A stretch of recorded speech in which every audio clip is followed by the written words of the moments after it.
Nos encontramos en la Capilla del Hombre, este lugar simbólico, este sitio en donde uno viene y vive una experiencia diferente.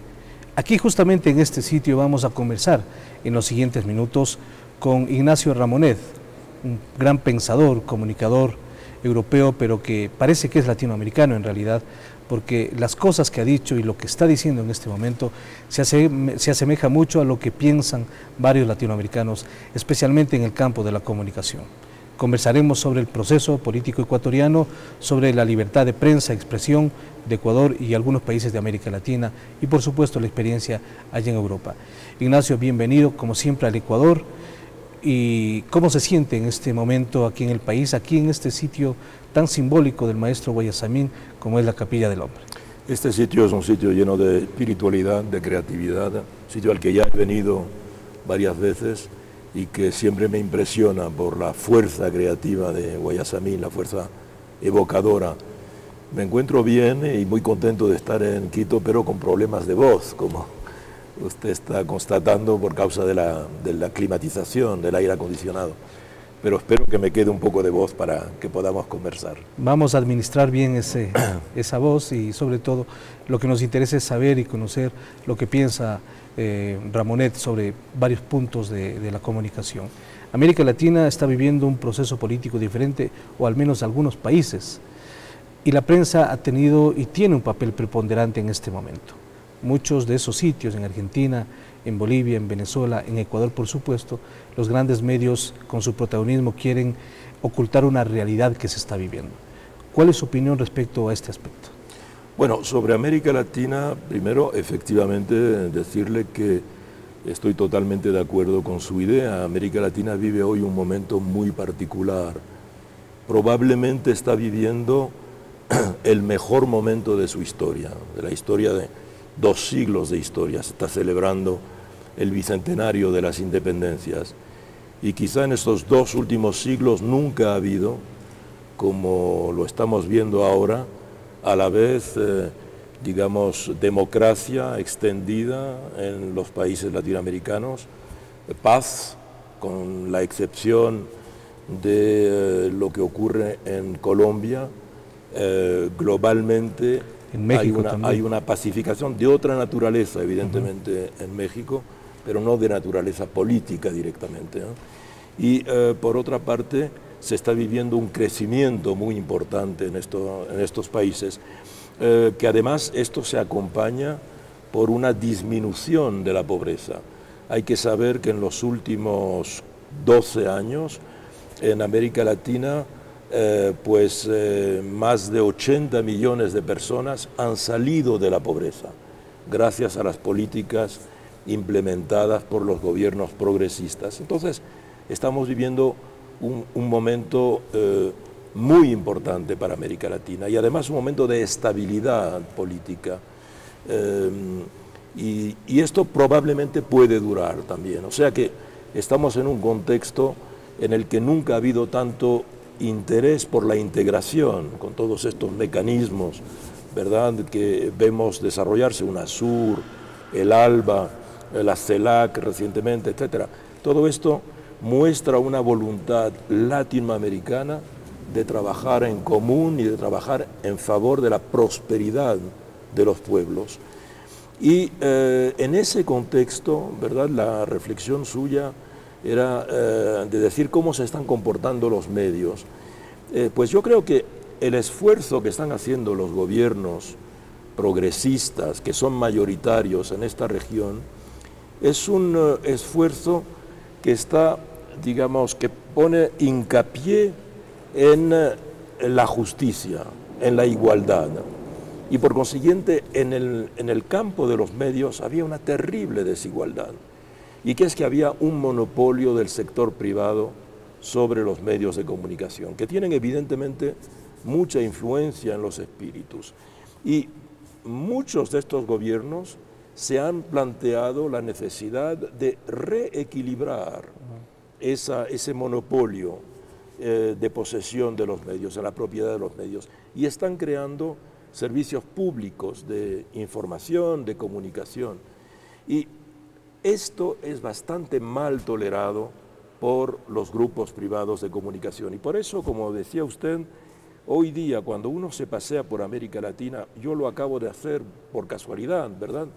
He estado dando una serie de conferencias en Argentina, en Brasil, en Bolivia, en Venezuela, en todos estos países y aquí en Ecuador hay esta misma batalla, una batalla en la que los medios privados reprochan al gobierno democráticamente elegido, le reprochan de atacar a la libertad de expresión o practicar la censura, etcétera, cuando en realidad el problema es que no quieren perder el monopolio de la propiedad de los medios que tenían. Hace muchos años en América Latina prevalecía el consenso de Washington, es decir, desde los Estados Unidos se imponían las políticas, muchas políticas económicas dictadas por el Fondo Monetario Internacional y por el Banco Mundial. Ahora, lo curioso es que existe en América Latina, o al menos en la mayoría de países, un consenso sin Washington. ¿Cómo mira usted esta situación? Bueno, la lección que se sacó de la práctica del consenso de Washington fueron los planes de ajuste estructural que se practicaron con una enorme violencia social. Fue lo que se llamó las terapias de choque, que se practicaron en muchos países con las políticas neoliberales. Eso lo que provocó fue verdaderas insurrecciones populares. Hay que recordar que en América Latina en esos años, o a la salida de esos años, en los años 80 y hasta 90, unos 7 u 8 presidentes democráticamente elegidos fueron derrocados por insurrecciones populares que no aceptaban esas políticas de castigo social. Y a partir de ahí ha habido fuerzas nuevas, fuerzas políticas nuevas, líderes nuevos, ligados a los movimientos sociales que habían llevado la lucha contra el neoliberalismo, los que se encuentran en el poder, llevando a la práctica políticas de desarrollo social, políticas de, digamos, de compensación de la deuda social que se le debe a la ciudadanía de estos países.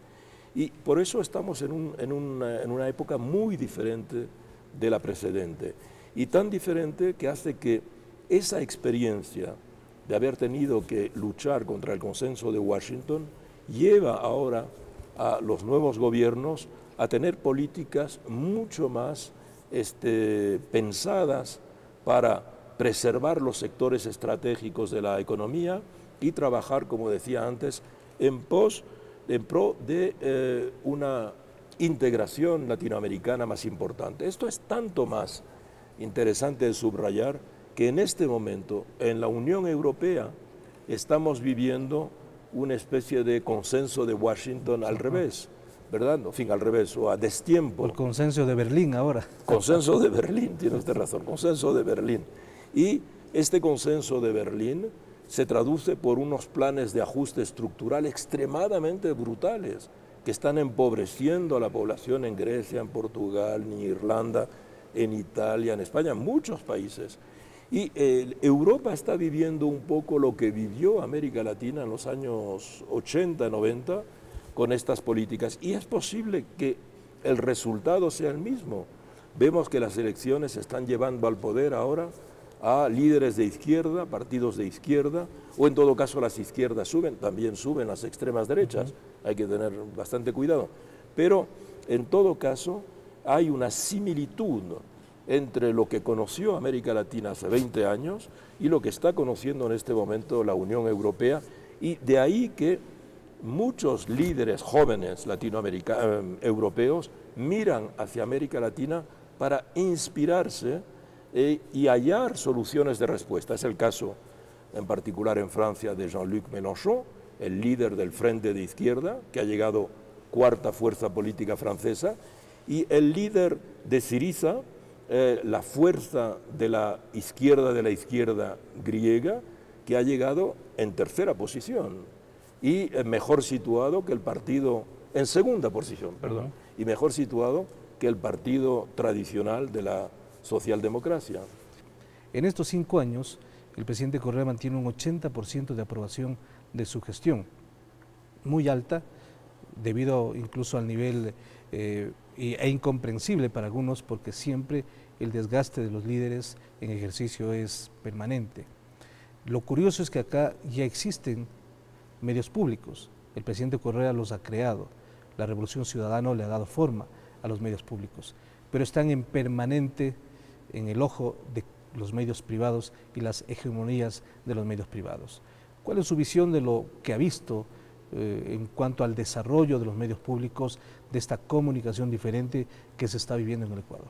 Bueno, yo creo que es un avance fundamental, que la decisión del presidente y de las autoridades ecuatorianas de desarrollar un sector público de la comunicación me parece fundamental. Primero porque es lo que existe en todos los grandes países democráticos. Es decir, es normal que haya un sector privado de la información, obviamente, pero es anormal que no haya un sector público y por consiguiente cuando no lo hay que crearlo y el gobierno ha estado en su papel de permitir que se cree un sector público. ¿Por qué? Porque un sector público de la información es una garantía de que no se va a depender de la publicidad, no se va a depender de los intereses de una empresa, no se va a depender del objetivo absolutamente de ganar dinero, sino que los profesionales que realizan esa información van a estar esencialmente preocupados de dar una información seria, una información verídica, una información verificada y por consiguiente esto es una garantía para el ciudadano, que además tiene diversidad. El ciudadano, si no quiere ver la información pública, pues ve la privada. Nadie obliga a nadie a ver un canal de televisión.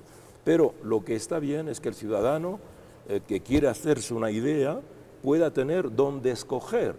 Y cuando solo hay medios privados, no se puede escoger, porque es exactamente el mismo tipo de análisis, con muy pocas diferencias, que están defendiendo digamos, en última instancia, pueden estar defendiendo, en todo caso, intereses que no son forzosamente los intereses de los ciudadanos. Sin embargo, con estos medios públicos con tan pocos años de vida, los sectores de oposición, la hegemonía de la empresa y de la prensa privada sobre todo, acusa a los medios públicos de ser los voceros del gobierno de turno.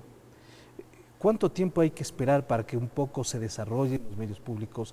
¿Cómo hizo Europa en este sentido? Porque siempre nos dan como ejemplo lo que vive Europa con la BBC, lo que se vive incluso con, no sé si la televisión española o la agencia EFE, etcétera, que mantienen una independencia absoluta en lo editorial, lo económico, mire, etcétera. en todos los países, hasta en Inglaterra, que es el país modélico, con la BBC, en todos los países existe ese reproche.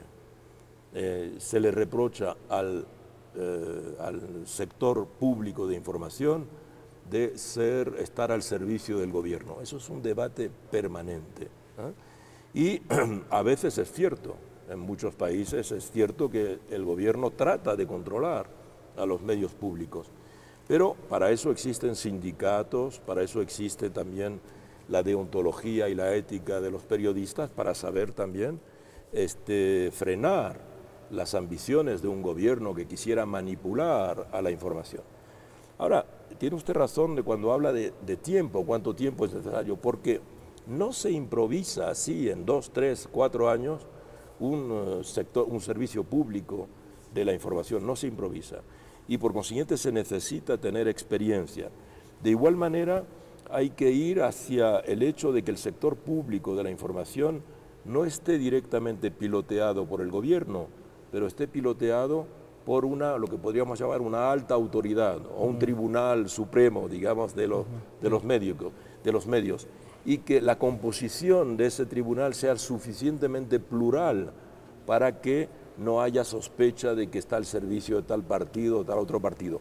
Eso no se improvisa, efectivamente, y son años de debates y de discusiones, pero hasta en países como por ejemplo Francia, yo vivo en Francia, donde este problema sigue planteándose. En Francia, por ejemplo, es el propio presidente de la República el que nombra a los presidentes de las empresas públicas de información. Por consiguiente, hay sospecha de que está nombrando amigos suyos para que piloteen y dirijan la información que sea más favorable al gobierno. Y eso es un debate permanente. Y nadie pone en causa el carácter democrático de Francia. Es un debate, ese debate es legítimo. Es decir, es legítimo que haya sospechas, que haya respuestas. No es una, digamos, no es una causa de guerra civil, ni es algo excepcional. Lo único nuevo aquí, yo pienso, es, porque lo vemos en todos los países, es, como yo decía antes, que el sector privado ve que pierde una parte del mercado y que esa parte del mercado se va ahora hacia el sector público. Pero en todos los países, en Francia, en España, en Portugal, en Italia, en los países nórdicos, en Países Bajos, el sector público de la información, en la radio y en la televisión, es el más apreciado por los ciudadanos, el más apreciado, mucho más que el sector privado. No quiere decir que el sector privado no tenga una audiencia a veces considerable, pero el más respetado es el sector público. Y en cierta medida esa es la responsabilidad, en particular hablando de la información, de los profesionales que hacen esa información. Una cuestión más, Ecuador ha estado en el ojo del huracán en los últimos meses, en el último año, a raíz justamente del tema del diario El Universo, en donde un editorialista o jefe de opinión de un periódico influyente en el Ecuador escribió una injuria en contra del presidente de la República. Usted conoce la historia, la justicia ecuatoriana le dio la razón a la defensa, en este caso al economista Rafael Correa, pero se abrió una serie de circunstancias en contra del gobierno del presidente Correa que un poco daban la impresión de que en el Ecuador no se vive una libertad de expresión, se persigue a los periodistas, se criminaliza la opinión, etc. ¿Cómo se vio afuera esta circunstancia? Pero hay una dramatización excesiva, evidentemente, de este asunto. En realidad, yo creo que ahí el presidente dio prueba de una gran inteligencia de la situación, porque precisamente planteó una queja pública ante los tribunales, ante la justicia. No hizo abuso de poder. Podía haber dicho, soy el presidente, voy a tomar tal decisión. No. En definitiva, le hizo confianza a la justicia, simplemente. Y la justicia, pues, dijo lo que pensaba que era justo, ¿eh? Y en este caso que efectivamente había habido abuso de la libertad de expresión contra el presidente. Yo quiero decirle, por ejemplo, en Francia en este momento, como sabe, ha habido elecciones, y entre las elecciones en Francia presidenciales son a 2 vueltas. Entre la primera y la segunda vuelta, un periódico en la web, un periódico importante pero que solo existe en la web, publicó una información, publicó un documento diciendo que este documento demostraba que el coronel Gaddafi había dado 50 millones de euros al señor Sarkozy para pagar su campaña electoral. Para financiar la campaña. Para financiar la campaña electoral del 2007. Y eso está prohibido, evidentemente, porque hay un financiamiento público de las campañas.